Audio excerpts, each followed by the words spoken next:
শুভ সকাল বন্ধুরা। তো আমি রয়েছি আমার মামার ঘরে। তো আমার চান করা হয়ে গেছে, চান করে একেবারে রেডি, এবারে বেরোবো। তো তার আগে মামা ঘরের বাগানটা তোমাদের সাথে একটু শেয়ার করি।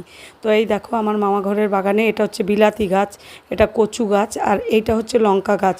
তো লঙ্কাগুলো কিন্তু অসম্ভব ঝাল, আমি খেয়ে পরে দেখলাম খুব ঝাল লঙ্কাগুলো। আর এইটা হচ্ছে একটা কি বলবো, ওই ফুল গাছটার নামটাও ভুলে গেছি, পাতি টগরের গাছ। আর এটা তুলসী মঞ্চ।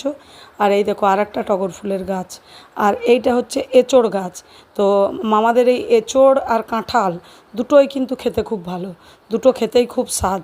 তো কত এঁচোড় ধরেছে দেখো। আর তার সাথে আরও একটা সুন্দর গাছ দেখাচ্ছি, এই দেখো গন্ধরাজ লেবু, যেটা আমরা খুব সবার আর কি পছন্দের।